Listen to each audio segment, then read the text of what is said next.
Hi, my name's Phil. I like talking about politics. In this video, I like to discuss an interesting graph that's doing the rounds again. It's not a new one, but is especially pertinent during this cost of living crisis.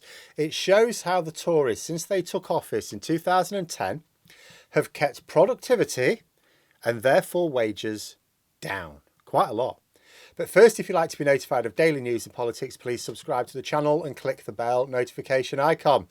So another short one, but this is a really good time to show something with the cost of living crisis being so topical. So this graph appeared in the Financial Times nearly a year ago, really, but I've noticed people bringing it up again on social media recently. Easy to see why. It paints a clear picture of how the Tory government policy has kept our economy and wages low. Now, let me pick out the key features here. First of all, you can see a general trend of economic growth from 1990. Now, to be clear, this includes 7 years of the previous Conservative government under Thatcher and Major. You can see a fairly consistent gradient of growth all the way up until the financial crash. Obviously, they had their own little crash in the early 90s, but by and large, over time, there's that gradient. Then it dipped. Now, there is one other feature of this graph that will be obvious, but there's another feature which is more subtle that I'd like to point out. So the obvious additional feature is that our productivity growth has been on a much lower gradient ever since the financial crash. It's not just that it dipped and then has remained parallel to that.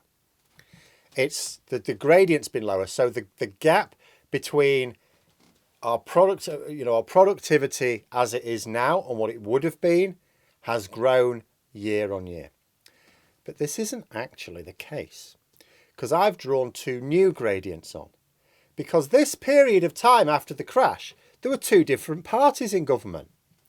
Was there a difference between them? So I've drawn two new gradients on. The first is the time Labour had left in power after the crash, which is still a good couple of years. The second is from when the Tories took over. So these are both after the crash, and yet there's a huge difference in gradients here. What you can see is that productivity dropped quite a lot after the crash, but then it continued to rise again. And the rise was at a gradient almost as steep as the pre-crash period. In point of fact, it would have risen more steeply had Labour remained in power beyond 2010, but that is less easy to prove because you'd have to go and visit an alternate universe. So I'll not go on about that. But the point is, in terms of the real data, the actual data, you can clearly see that Labour grew the economy after the crash at a greater rate than the Conservatives did. And the Conservatives took office a good couple of years after the crash, so they had no excuse for actually lowering that rate of growth. People believe that the Tories had to deal with the results of the crash that Labour were failing to manage. That's why they justified austerity. But there's no way of justifying lower growth than Labour managed once the crash had already happened. You know, this is why I often say it frustrates me when people think the Tories are like good at managing the economy, or at least better than Labour. It's not like there isn't data out there that sinks the argument completely. But of course, the longer this data is allowed to run, the clearer the trend becomes. You could sort of understand how in 2010, the public wouldn't necessarily have appreciated that Labour very much had the economy back on track. But after 12 years, there can be no doubt that changing the party of government at that time was a colossal mistake. But that is in the past, it's done, and there's nothing we can do about it now. But it also has implications for the present and future. This chart is productivity. Now, although wages don't match productivity exactly, they are a pretty decent fit. You know, a chart later in the same article shows how earnings increase and decrease with productivity to a rough approximation. In other words, these 12 years of the Tories stifling our economic growth have also led to a similar level of stifling our incomes.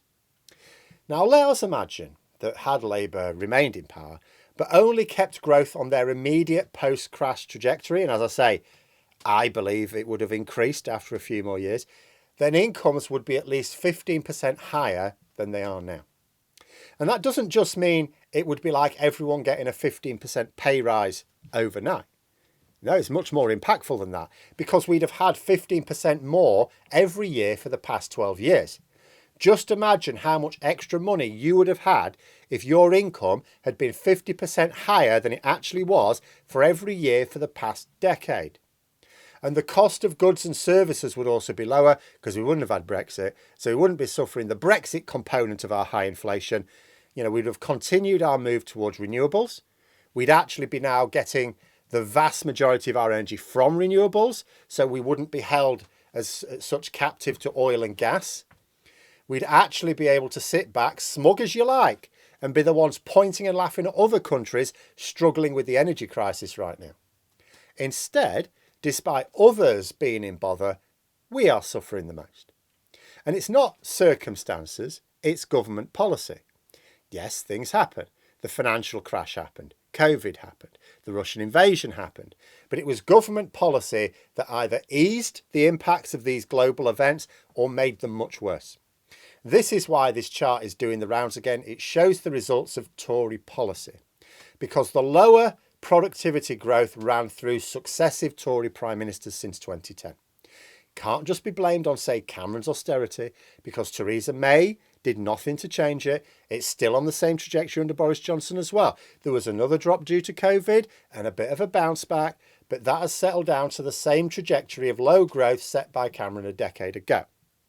And there'll be other graphs as well. You could produce charts showing the longer waiting times for NHS treatment, the declining life expectancy, the falling conviction rates for serious crimes. But this one is quite powerful right now because it tells people that they are earning less money in a cost of living crisis than would have been the case if the Tories had never come to power. It also tells them that 3 different Tory prime ministers all kept it at the same low rate. So if they had any sense, voters who see this chart will also see that it means things are going to stay like this until the whole government's replaced. But those are my thoughts. Let me know yours in the comments below. I hope you found the video interesting. If you did, please click the like button if you'd like to support the channel further, the join button for memberships, and until next time, I'll see you later.